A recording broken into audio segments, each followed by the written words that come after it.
ആലപ്പുഴയിലെ എല്ലാ ഒരുക്കങ്ങളും പൂർത്തീകരണ ഘട്ടത്തിലാണ്.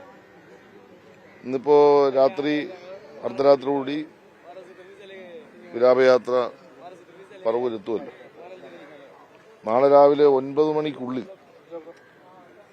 ഇപ്പം ആലോചിച്ചത് 9 മണിക്കുള്ളിൽ തന്നെ വിലാപയാത്ര വീട്ടിൽ നിന്ന് ആരംഭിക്കണമെന്നാണ് ഉദ്ദേശിക്കുന്നത്.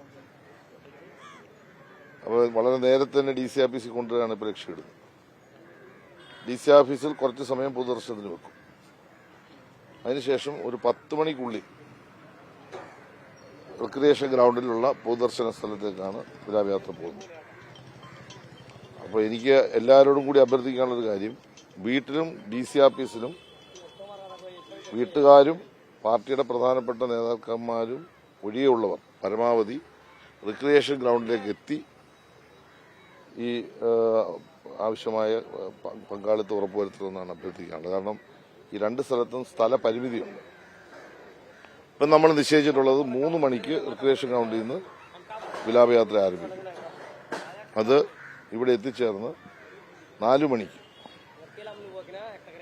പാർട്ടിയുടെ സമുന്നതന്മാരായ നേതാക്കന്മാരും ബഹുമാനപ്പെട്ട മുഖ്യമന്ത്രി, മറ്റ് രാഷ്ട്രീയ പാർട്ടി നേതാക്കന്മാർ അവരുടെ എല്ലാം സാന്നിധ്യത്തിൽ ഇവിടെ വെച്ച് വലിയ ചുടുകാട്, അതായത് കമ്മ്യൂണിസ്റ്റ് പാർട്ടിയുടെ തലമുതിർന്ന ധാരാളം നേതാക്കന്മാർ അന്ത്യവിശ്രമം കൊള്ളുന്ന, ആലപ്പുഴ പാർട്ടിയുടെ ഹൃദയത്തുടിപ്പ് ഉൾക്കൊള്ളുന്ന ഈ മണ്ണിൽ മഹാനായ VS ഇവിടെ അന്ത്യയാത്രയിലും ഇവിടെയാണ് ക്രമേഷൻ അതിനുള്ള ക്രമീകരണങ്ങൾ അന്തിമഘട്ടത്തിലാണ്. ആലപ്പുഴയുടെ ചരിത്രത്തിലെ ഏറ്റവും വലിയ ജനാവലിയായിരിക്കും നാളെ ഉണ്ടാകുന്ന പ്രതീക്ഷയാണ് ഞങ്ങൾക്ക്. കാരണം എന്താ വെച്ചാൽ അതുണ്ടാവും. കാരണം എന്താണെന്ന് വെച്ചാൽ അതിനുവേണ്ടി തന്നെയാണ് ഞങ്ങളിപ്പോൾ ഈ കടപ്പുറത്ത് റിക്രിയേഷൻ ഗ്രൗണ്ടിലൂടെ പിന്നെ നമ്മുടെ സംവിധാനങ്ങൾ മാറ്റിയിട്ടുള്ളത്. അപ്പോൾ സ്വാഭാവികമായിട്ടും കാസർഗോഡ് മുതലുള്ള എല്ലാ ജില്ലകളിൽ നിന്നുള്ള ധാരാളം ആളുകൾ വരും, ആയിരക്കണക്കിന് വാഹനങ്ങൾ വരും. അപ്പോൾ അതിന്റെ പാർക്കിംഗ് സൗകര്യങ്ങളും ആളുകൾക്ക് വന്നാൽ ഒരു ഗ്രൗണ്ടിൽ തന്നെ ഒരു സീറ്റ് അറേഞ്ച്മെന്റ് 3000 പേർക്ക് അപ്പോൾ ഇരിക്കാൻ കഴിയുന്ന തരത്തിലുള്ള സീറ്റ് അറേഞ്ച്മെന്റ് ഉൾപ്പെടെയാണ് ഇപ്പോൾ ചെയ്തിട്ടുള്ളത്.